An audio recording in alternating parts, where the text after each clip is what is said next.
मित्रों, जय माता की। संजय बोल रहा हूँ। आज मैं आपके सामने उपस्थित हुआ हूँ ऐसे अचूक उपाय लेकर, जो कि आप इस साल की महाशिवरात्रि के दिन, ये ऐसे अचूक उपाय हैं जो मैंने शिव महापुराण से उठाए हैं। तो ये उपाय आप सिर्फ़ और सिर्फ़ वार्षिक महाशिवरात्रि को कर सकते हैं,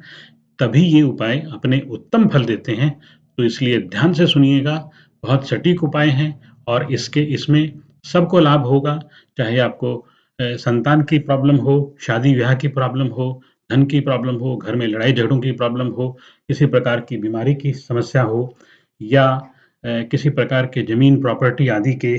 क्रय-विक्रय से रिलेटेड जो भी आपकी समस्या हो, उसका इसमें समाधान होगा। तो बड़े ध्यान से इन 5 उपायों को आप सुनिएगा, जो कि आप इस महाशिवरात्रि के दिन सुबह के समय, शाम के समय, रात के समय, मैं आपको समय बताऊँगा, उस समय आप कर सकते हो पूरी विधि के अनुसार और इन उपायों के सटीक और बहुत तीव्र परिणाम निकलते हैं। मित्रों, इन उपायों को आप अपने नगर के, गाँव के किसी भी पास के शिव मंदिर में बहुत थोड़े या ना के बराबर खर्चे से और बहुत थोड़े से प्रयास से कर सकते हो। तो ध्यान से सुनिएगा। पहला उपाय है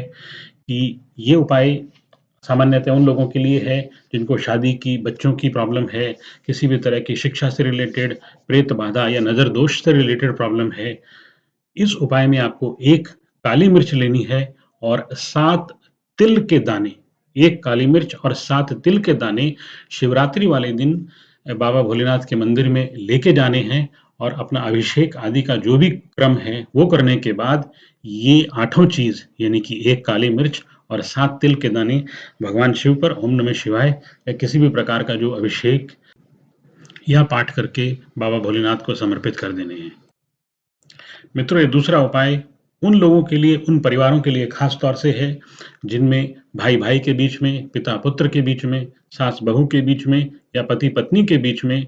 किसी भी प्रकार के इस प्रकार के झगड़े चल रहे हैं, जिससे कि परिवार टूटने के कगार पे है। तो आप ऐसा कीजिएगा कि खेत से गेहूँ के 7 बैल तोड़ के गेहूँ के 7 बैल तोड़ के अपने घर में रख लीजिए 1 दिन पहले और फिर सुबह जब मंदिर जाना हो, तो एक बार उन सातों बैल को घर में, सारे घर में, सभी कमरों में घुमा के और चुपचाप अपनी गाड़ी में बैठो, अपनी स्कूटर पे बैठो, अपनी बाइक पे बैठो, मंदिर में जाके बाबा भोलेनाथ को अर्पित करके चुपचाप अपने घर आ जाइए। ये उपाय, इतना मात्र उपाय करने से मित्रों, आपके घर के किसी भी प्रकार के कलह-क्लेश, जिससे कि परिवार टूटने के कगार पे पहुँच चुका है, उसमें आपको इसका बहुत इंस्टेंट असर मिलेगा। और मित्रों, तीसरा उपाय और बहुत सटीक उपाय उन लोगों के लिए जो खास तौर पे अपने बिज़नेस में, अपने काम-कारोबार में, अपने व्यापार में बहुत बुरी तरह से जूझ रहे हैं, सफलता नहीं मिल रही है, धन नहीं आ रहा है, उनके लिए बहुत सटीक उपाय है, बड़े ध्यान से सुनिएगा। जो धतूरे का फल होता है, जो धतूरे का फल होता है, शिवरात्रि वाले दिन आप मंदिर में लेके जाओ और किसी भी प्रकार का आप पंडित जी को बोल के अभिषेक करो और उस धतूरे के फल को भगवान शिव पे, शिवलिंग पे चढ़ाओ और पंडित जी से उसको प्रसाद के रूप में ग्रहण करो और फिर उसको अपने घर लाके किसी लाल कपड़े में लपेट के और अपनी तिजोरी में, अपने लॉकर में, जहाँ भी आप अपनी दुकान में, गल्ले में रख दीजिए। आप इसका असर देखिएगा, बहुत जल्दी और बहुत शीघ्रता से इसके आपको बहुत बढ़िया असर दिखेंगे। और मित्रों, चौथा उपाय शिव महापुराण में उनके लिए बताया गया है, जो कि किसी तरह की भी लंबी बीमारी से जूझ रहे हो। इस उपाय में आप 7 बेर का फल, 7 बेर के फल लीजिए और जो व्यक्ति बीमार है घर में, उसकी सिर के ऊपर से 7 बार एंटी क्लॉकवाइज़ घुमा के और शिवलिंग पर जाके मंदिर में चढ़ा दीजिए। बाबा भोलेनाथ को चढ़ा दीजिए और उनकी लंबी आयु के लिए, उनकी निरोगिता के लिए कामना कीजिए। इस उपाय के करने के बाद आपको इसके बहुत जल्द और बहुत बढ़िया परिणाम दिखेंगे। और मित्रों, 5वां और बहुत महत्वपूर्ण उपाय खास तौर पे उन लोगों के लिए है जिनकी ज़मीन जायदाद फँसी हुई हैं। मेरे एक मित्र हैं मुंबई से, उन्होंने मेरे से पूछा था कि संजय जी, कोई ऐसा उपाय बताओ कि मेरी बहुत प्रॉपर्टीज़ नवी मुंबई में फँसी हुई है, तो खास तौर पे अगर वो इस वीडियो को सुन रहे हैं, तो उनके लिए ये उपाय खास तौर पे है कि शिवरात्रि, महाशिवरात्रि से पहले दिन आप चने की दाल को दूध में भिगो के रात को रख लीजिए और उसमें सुबह थोड़ा-सा चंदन पाउडर मिला के और उस चने की दाल को सिलबट्टे पे या किसी भी औज़ार में आप पीस लीजिए और फिर उसका जो पेस्ट बन जाएगा उसको कटोरी में डाल के और सुबह जब आप मंदिर जाएँ, तो मंदिर में जाके और शिवलिंग का पूरा अच्छी तरह से इस पे लेप लगाएँ, इस चने की दाल के लेप का पूरा शिवलिंग पे लेप लगाएँ और फिर 3 उँगलियों से जितना आप लेप उतार सकते हैं, उतना लेप उतार के और किसी कटोरी में डाल के अपने घर ले आओ और फिर किसी 4 फूल लेके और उस ज़मीन पे या उस मकान पे जो कि आपको बेचना है, उसके चारों कोनों में उस लेप को फूल के साथ लगा के चारों कोनों में डाल दीजिए। इससे आपकी ज़मीन, जायदाद, प्रॉपर्टी अगर आप रियल एस्टेट डीलर हैं, तो आपके काम एकदम चल पड़ेगा। आपके रुके हुए लैंड डील्स चल पड़ेंगी। ये बहुत सटीक और बहुत बढ़िया उपाय है। ये आप इस दिन सिर्फ़ ये महाशिवरात्रि के दिन करने लायक ये 5 उपाय हैं जो मैंने आपको बताए।